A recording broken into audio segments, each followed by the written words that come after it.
a lot of things happening here. Nice stun, Purify, but again, Tev's using his flicker in, trying to run away. It will be successful to do so, and JP getting that first blood. Go again, Sunsparks, Foods again on the Grok, Renzio on the Turisla, JP playing the Hellcurt, Raflesia on the Akai, and KLVJ on the Esmeralda. 3 for none on different fronts. I told you. Oh 3 my for God. 1 on different fronts. What's going on? Yeah, Sunsparks look good. I really think this was a great draft from them. We got a catch. It's a good pick, but I don't think it's enough to deal with the Hellcurt. But again, it's all about what Hellcurt does. For me, that's who we have to watch. JP on that Hellcurt. That's the most important hero on the map for me right now, as well as View on the other side. He disables a lot of, at least 4 heroes here of Cignal Ultra. Again, that Hellcurt, the Dark Knight Falls. And, well, just like what I mentioned earlier, you cannot, even though the Sword Spike hits, or even though the Sword Spike connects, just by pressing the Dark Knight Falls, you cannot go into that target again.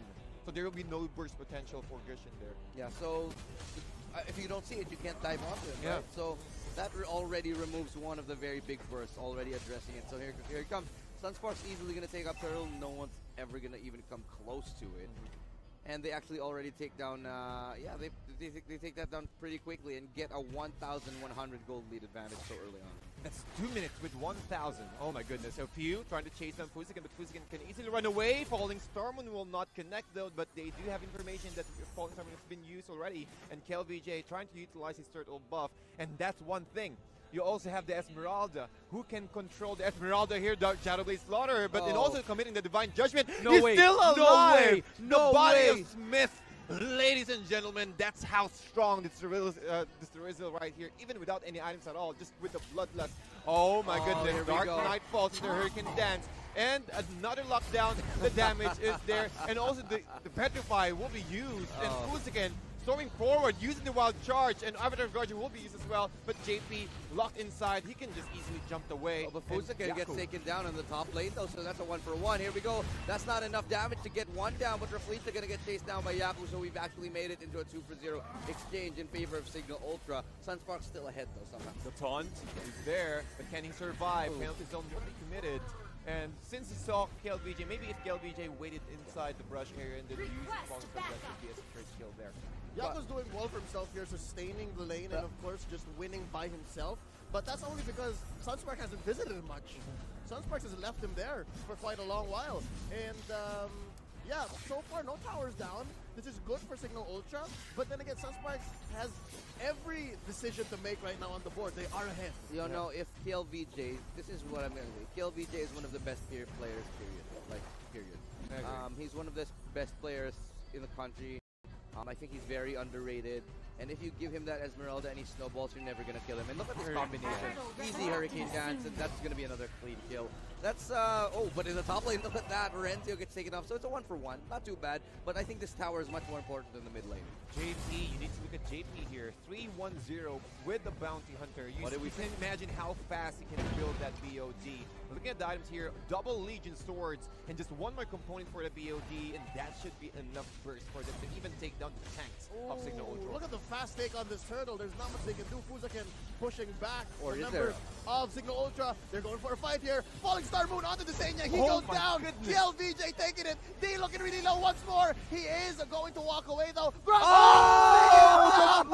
He is dead. Silence. Dark Knight Falls has been committed right now. Tet is going to be jumping through the wall, walking away. Raflesia just throwing out the shooting star pinwheel away. Are they going to survive? Here's the Dark Knight Falls finally. And Falling Star Moon onto Tets into the bush. That's 2 for none for Sunsparks. I think that was 3.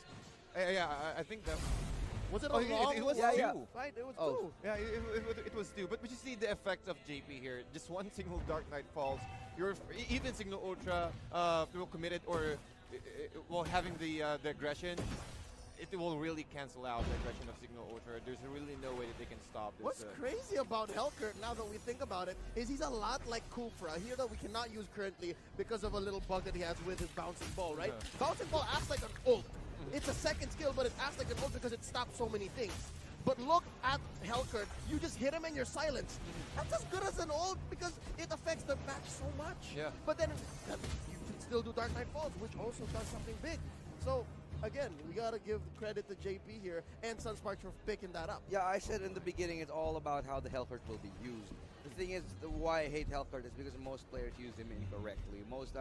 Most people in general don't know how to use Hellcurt. They think he's just a split pusher and whatever. We're talking about pub players. Yeah, well, no, even up to the professional league, a lot of people still only use him as a split pusher. And even up to MPL Season 3, we saw a lot. But hold that thought before we get into that. He goes down, though. Now it's going to be Ted's going to get caught up in the middle of all the members of Sunsparks, and the Hurricane Dance is good. They turn it on to Repletia, and the Deadly Poison Stinger is taken down. Another one as KillVJ gets the clean out. So that's another 2-for-0 exchange. And going back to the point I was making, even up to the professional league, most players can't use the Hellcurt correctly. It wasn't until we saw Bren use it in Season 3 that I was really impressed by the Hellcurt.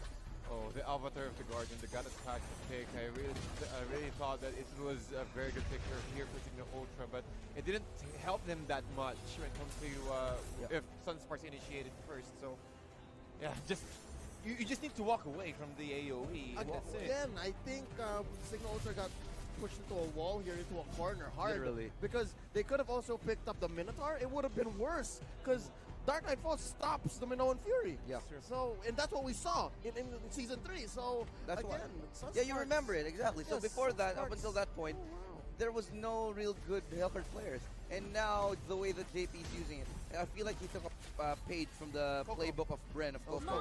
Yeah, and now he's actually using it really well. Look at this. Oh my god, the Falling Star Moon on the Tets, though. I think, yeah, he does actually get it. Penalty zone. Flickers out of it just in time and misses the wall as well. But here comes he's in the back. He's just a little bit of a ninja, though, as JP gets another kill on the Yaku off screen, though. And they're going to make that kill onto the tower in the mid lane. Yep, no opportunity for Cignal Ultra to even take him, but they can still come back. If they can catch out the Terrorist and burst him down, though the damage is still there. But Sunsparks, at least the casualty, just one casualty, and KLVJ with the Falling Star Moon is ripping down the life of this carry right here. Tets with a nice block, and Sunsparks, I'm really not sure. Maybe if they can catch out JP, but again, you mentioned earlier, if you initiate it first into this Hellcurt, you'll be silenced. And there's enough time for JP to use his Petrify and lock you down, burst you out with Deadly Poison Stickers. And at this point, when JP's 4-1-4 and KLVJ in 6-0, okay, and Few is popping like a pineapple, like a cherry on prom night. Like, he's popping like real quick, like popcorn. Well, look at his items: Calamity Reaper, Feather of Heaven, Holy Crystal. What more can you ask for? I think it's KLVJ will just really snowball. He doesn't need to pick up any defensive items here. Just go ramp up. Make sure that your Stardust Dance will rip, or at least will hit a lot of heroes here. Absorb all their shields.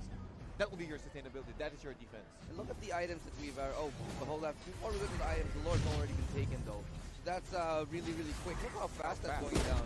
Early Lord at 9 minutes. This is level 1. And this is 2 players.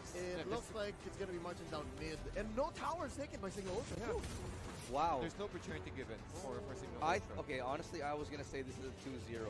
Maybe if they went Alice, I think, instead of Gushin. You know, look, I think I said this in the beginning. I think that the Gushin pick was okay. I think it was pretty terrible. There was... Kairita actually really would have been perfect for this. Yeah, Kairita. I don't think that the Gushin was a good pick. I'm going to stick with my opinion here and my belief that I'm 100% wrong. Right? I said Cignal Ultra game 1. They were doing pretty well. Game 2, I said Cignal Ultra because I want to see Gatot work. It's free to make wrong mistakes. What was your prediction, Tats, on game number 2? Sunsparks, right? So you're going to be 2-0 if they win. Yeah. I'm going to be 1-1. Okay, we'll see. Again, mostly I'm looking at the draft right here. I'm thinking what will happen to the mid game, what will happen to the late game, because early game is almost the same. Yeah, I agree. And look at this, that's a quick tower. Easily going to be taken down by Cignal Ultra. I mean, by Sunsparks. 400 damage on this Lord right here. They need to pick off, and again, Fools again. Wow. First on the pull. Yeah, and they actually get the penalty zone. Double kill for KLVJ and another one for Few. This could be the end here for Sunsparks. Triple kill for KLVJ, and they get another one. It's a wipeout for Sunsparks. They go 2-0 to Cignal Ultra, who